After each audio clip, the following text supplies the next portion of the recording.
बिस्मिल्लाहिर्रहमानिर्रहीम। सलाम नाज़रीन अजीज़, दर्स इमरोज़ी मा इबारत از چند خوی خاص است که ما ایره تعریف میکنیم تا که مورد استفاده قرار دهیم.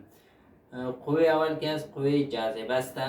قوه جاذبه را اینجا با جزئیات مورد مطالعه قرار نمیدهیم. قوه جاذبه یک نوع قوه کشش است که همیشه جهت دو جسمی که با یک دیگر قوا وارد میکنه از یکی به طرف دیگر میباشد. اینجا ما از جزئیاتش منصرف میشیم و قانون جاذبه عمومی را در فصل 13 مورد مطالعه قرار میدهیم. یک جسم که از جسمی آزاد میگیریم و جسم دیگر از جسم، مثلا اینی مارکر یک جسم و جسم دیگر که است عبارت از زمین است. زمین در نظر میگیریم. برای به دست آوردن یک فرمول برای قوه جاذبه ما میم قانون دوم نیوتن. چون ما که یک جسم زمین بگیریم و جسم دوم که است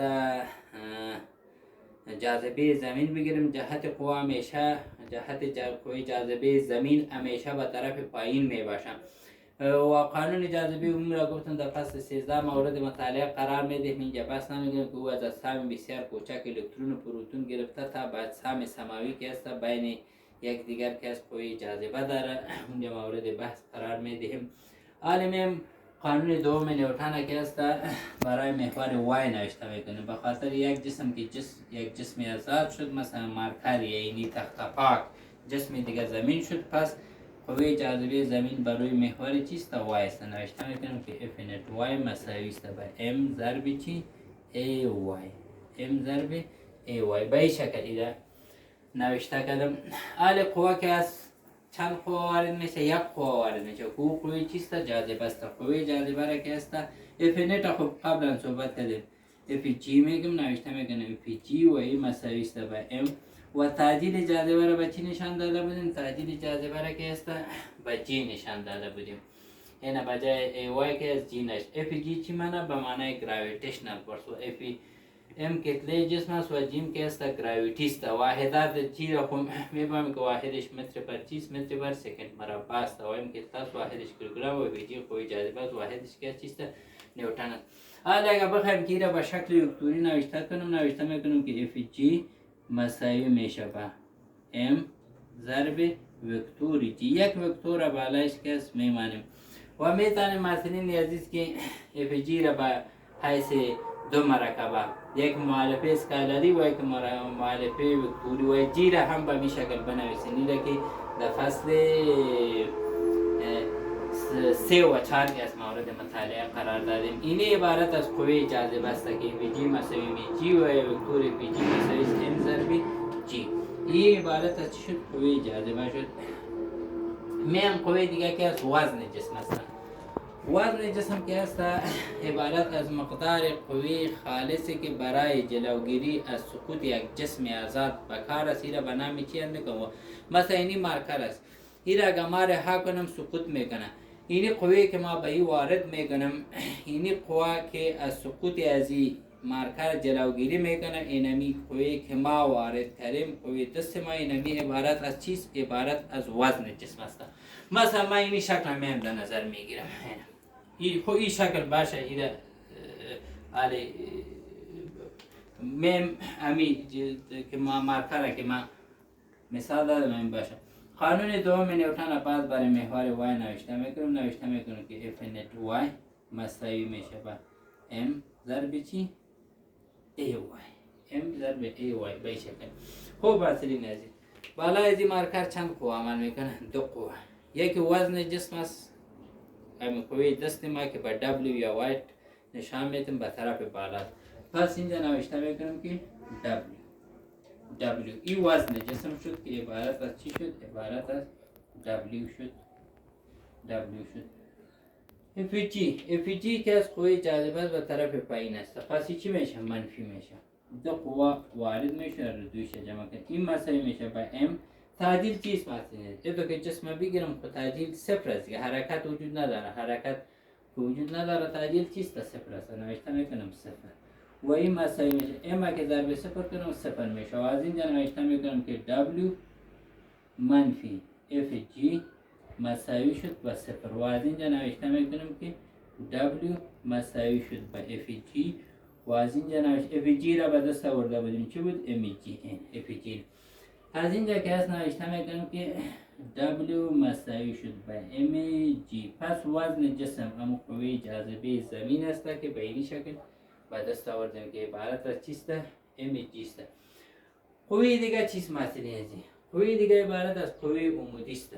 قوه عمودی که وقتی که ما بالای ما بالای یک سطح ایستاد میشیم یا یک جسم بالای یک سطح بگذاریم، بظاهر اگه این سطح هر چقدر سخت معلوم شد ولی تغییر شکل میکنه. از سبب این تغییر شکل سطح که است یک قوه عمود به طرف بالا به جسم وارد میشه که اینی را قوه عمودی یا قوه نرمال یا نرم فرس میگه. مثلا میم در اینجا اگه اینی قسمت ما در نظر نگیریم، اینی سطح را در نظر بگیریم، اینی جسم اینجا بگذاریم کتلش این باشه، قوه که به این عمل میکنه این کوچک اگر این را خوب حالت دیگه ای را شکل رسم کنم. FG به طرف چیز پایین است و FN به طرف چیز بالا است. S و S در نظر نمیگیریم، اینم پاک میکنم و اینم چی میکنم؟ پاک میکنم. FN قوه نرمال و FG قوه چیست؟ جاذبه است. من بعضم برای محور وای که است قانون دوم نوشته میکنم مؤلفه قوه برای محور وای، مؤلفه قوه خالص برای محور وای مساوی میشه با M ضرب چی؟ AY. خب مثلا ندی بعد چند قوه وارد میشه؟ FN با طرف چیست؟ FN با طرف بالا است. پس FN که با طرف بالا شد دیاگرام ازیرم اگر ما رسم کنم این اینجا دیاگرام هم یک دیاگرام هم هست به این حالت. اگر اینی را FN بگویم پاک کنم T را و اینی را FG بگویم H پاک کنم. این دیاگرام FN به طرف بالا است. این محور Y جهت مثبت محور Y و به طرف پایین جهت منفی محور. پس FN چی میشه؟ FN که است مثبت میشه و به طرف بالا است نوشته میکنیم FN و FG به طرف چیز پایین است مساوی میشه با M ضرب چی؟ AY. از اینجا FN ما به دست میارم. FN مساوی به چی میشه؟ FN مساوی میشه با FG را او طرف مساوات برد و مثبت شد جمع چی؟ M AY. FG را او طرف مساوات برد و مثبت شد. از اینجا نوشته میکنیم که FN مساوی میشه با FN مساوی میشه با FG را قیمتش به دست آورده بود چی بود؟ MG و MY هم اینجا خودش است نوشته میکنیم چی؟ MY. حالا میبینیم مثلا عزیز که FG اینجا چیست؟ M اینجا چیست مشترک است نوشته میکنم M اینجا نوشته میکنم J جمع چی؟ AY. از این فرمول قوه نرمال این در کدام حالت؟ این در حالت است که جسم در حرکت باشه یا به طرف مثلا در لفت باشه یا به طرف بالا میره یا به طرف پایین میره. M کتله جسم است.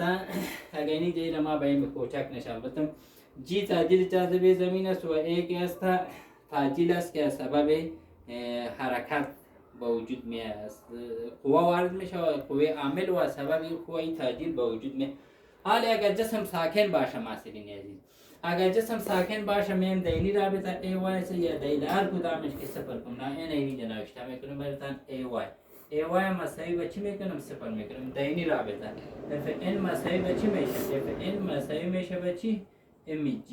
یعنی اگر جسم ساکن باشه بعد هم قوه نرمال مساوی به قوه چیست؟ قوه جاذبه است.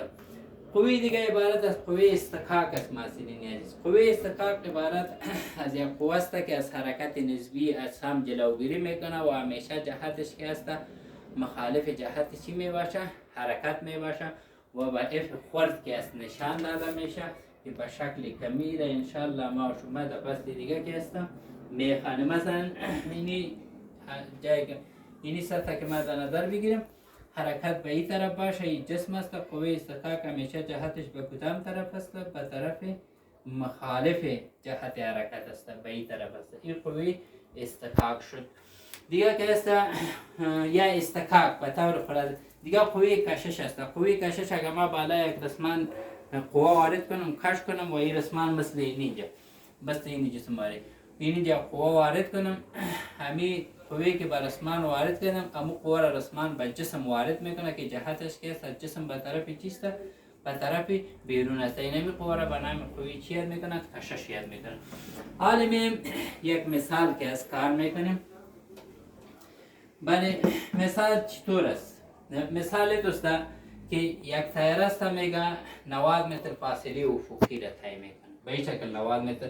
وقتی که 90 متر فاصله افقی را طی میکنه با سرعت در اخیر 90 متر با سرعت 80 متر فی سکند به این شکل خیز میزنه بالا میشه.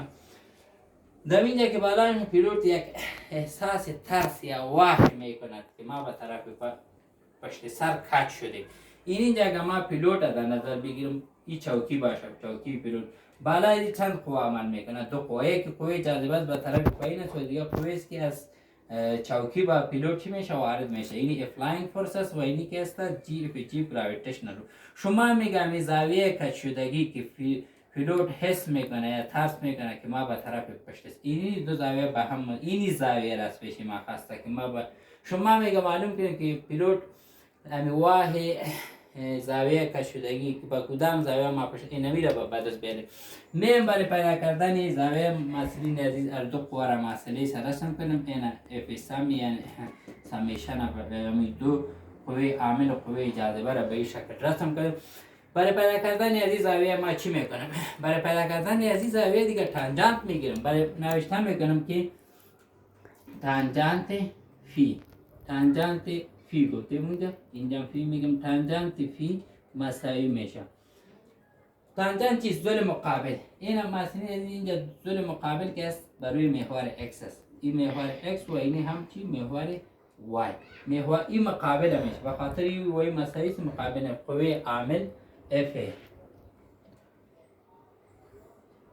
applying force قوه عامل بر قوه چی؟ جاذبه. اینی که از ضلع مجاور میشه. نوشته میکنم چی؟ F G. این کار انجام دادم. حالا میم نوشته میکنم که تیتا مساوی میشه با ارک تانجانت. قوه عامل مسئله عزیز چیست؟ قوه عامل خوب با اساس قانون دوم نیوتن مساوی است با اساس ضرب کتله و تعجیل. نوشته میکنم کتله M ضرب چی؟ A. M ضرب A به این شکل. این M ضرب M چی که است؟ چی قوه جاذبه F G چی میشه؟ M ضرب G. M کت M خلاص میشه. ای پی است. به خاطر که اونجا به پی نشان دادم. پی چون تیتا را زیاد استفاده میکنیم برای زاویه، اگر پی باشه یکم جای اشتباه میشه. پی مساوی میشه با ارک تانجانت ای بر چی؟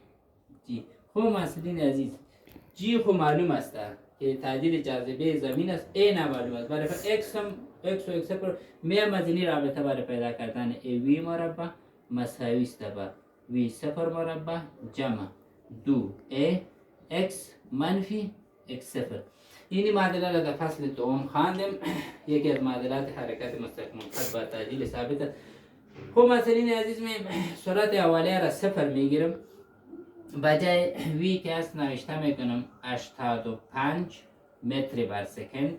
85 متر بر سکند کل مربع. این مساوی میشه صفر مربع جمع دو ای و بجای x منفی x صفر هم که است نوشته میکنم چی؟ 90 متر. 90 متر. خب مثلا از مرتبه از خود ساده است. دور از 9 ضرب میکنه 180. این طرف مساوات میادن 85 مربع میکنه با 180 تقسیم میکنه. قیمت a که است بعد است میاد. قیمت a چند میشه؟ قیمت a میشه 40.1 متر بر سکند مربع. این تعجیل بود. این را به دست آوردم. معلومیم این قیمت ها را در بجای A و G قرار میدیم. نوشته میکنم که فی مساوی میشه با ارک تانجانت. ارک تانجانت قیمت ای را چند به دست آوردیم؟ 40.1. نوشته میکنم 40.1 متر بر سکند مربع. قیمت G ثابت است. 9.8 است 8 متر بر سکند مربع. واحد که تو واحد ای را که محاسبه کنیم چی میشه؟ 76 درجه میشه. پس زاویه واحد که پیلوت حس میکنه که به طرف عقب کج شده 76 درجه بود. این بود درس امروزی ما. تا درس آینده خداحافظ.